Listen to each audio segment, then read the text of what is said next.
Okay, sagutin naman natin yung tanong ni Senpai Toby. Explain mo naman.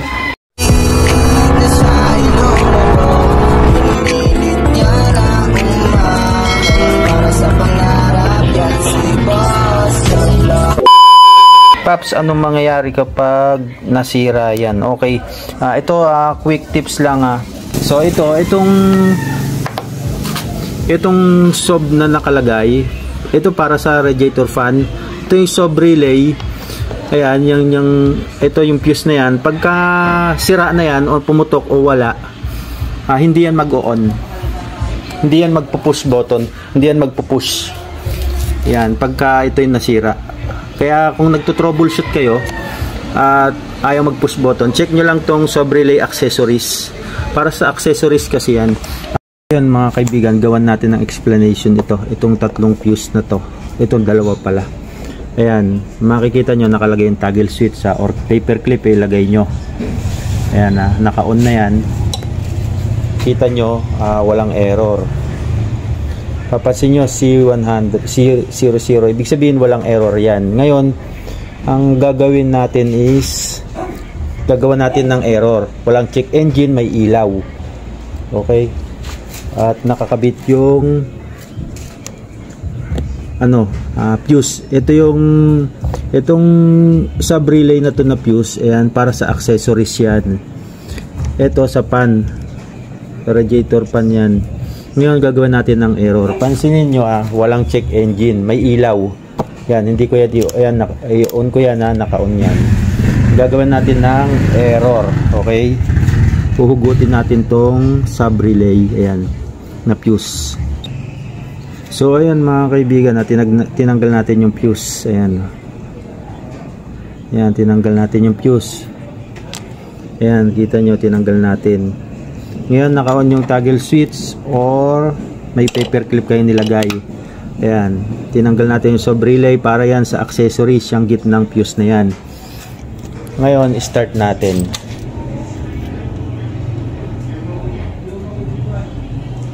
Papansin nyo, naka C60. Ang C60 is itong sub relay. Ayan, ayan, C60. Ngayon, pagka tinanggal nyo yung toggle switch, in-off nyo, or yung paper clip na nilagay nyo, in-off nyo ganyan, lalabas ngayon yung check engine. Ayan, check engine. Makikita nyo yung check engine na yan, lalagyan F1. Ayan, hindi yan i-start kasi accessories yan.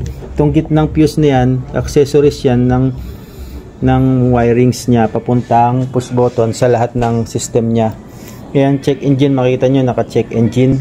Ayan, F1, ibig sabihin may error. Ngayon ibalik nyo yung paper clip or i-on nyo ito. Ayan, naka-on na yan. Makikita nyo mawawala yung check engine, lalabas naman yung diagnose nya kung anong error. Yan, C60. Ngayon ang gagawin natin, ibabalik natin yung fuse. Pansin nyo wala ring ilaw yung panel, pero hindi ko in-off yan. Ito yung off nya, ayan, ayan, wala. Bakit? Kasi accessories tong fuse na to, para yan dito. Yan, marami na rin nagtanong sa akin yan, hindi ko lang nagagawan ng content. Ayan, C60. Ngayon ibabalik natin yung fuse. So yun, binalik na natin yung fuse. Ayan, nakakabit na ulit, pero naka-on pa rin yung toggle switch. Paper clip, in case paper clip gamit nyo, naka-on pa rin. Ayan, C60. Pansin nyo may ilaw na. Ayan, ayan, ayan, kasi kasama yan, itong sub relay na to na fuse is kasama yan sa accessories, yung mga ilaw-ilaw. Yan, C60. Off lang natin, tapos i-on natin. Ayan, wala nang error, di ba?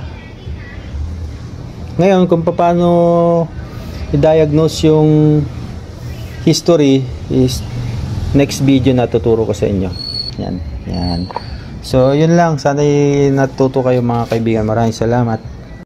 Ngayon, tuturo ko sa inyo kung paano mag-delete naman ng history. Yung C60 na nakita nyo kanina, yung dito, nung tinanggol ko yung fuse. Yan. I-on nyo lang ulit yan. Yan. O ilagay nyo yung paper clip kung wala kayo nito. Tapos, i-full throttle nyo. Tapos, i-on nyo. Ayan. Ayan. Ngayon, nagbi-blink na yan. Nagbi-blink na. Ayan. Kung paano deletein, history kasi yan eh. Kung paano mag-detect ng history, yan yung ginawa ko. Napanood nyo naman. Pag nagbi-blink na, C60, ibig sabihin, history na lang yan. History na lang. Bakit? Kasi nakakabit naman na eh. Ayan o. Ayan, nakakabit naman na o. Ayan o. Kaya makikita nyo, nagbi-blink na lang, ibig sabihin, history na lang yan. Pag steady yan, at hindi nagbi-blink, ibig sabihin, error yan. Okay, kung paano deletein, ganito lang. Sasabayan nyo lang yung pag-blink. Yan, pag-blink. Dito. Yan. Yan, sabayan nyo lang kung ano yung blink doon. Yan, di ko na mapapakita. Basta sasabayan nyo lang yan, yung kung ano yung pag-blink nyan, pag-on nyan, pag-off nyan, sabay off nyo rin dito. Ayan. Huwag mabilis, huwag mabagal, sakto lang. Sabayan nyo lang yung pag-blink nyon. Kung paano mag-delete ng history.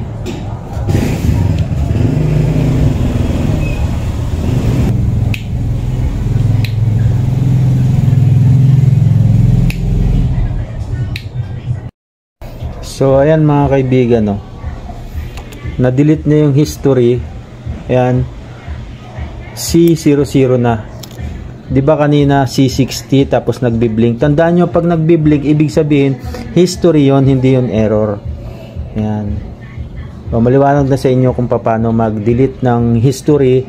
Ang history kasi yun yung mga binabaklas yung mga fuse o mga ganon, mga socket. Yan. Kung paano mag-check. Ganyan lang mga kaibigan. Ayan, na-delete na natin yung history. C00. Ngayon, off nyo na yan.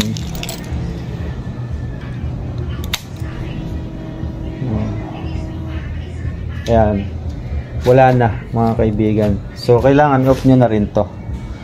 Ayan. So, yun lang. Ganun lang, mga kaibigan. Sana'y nakatulong sa inyo. Maraming salamat. Bye-bye.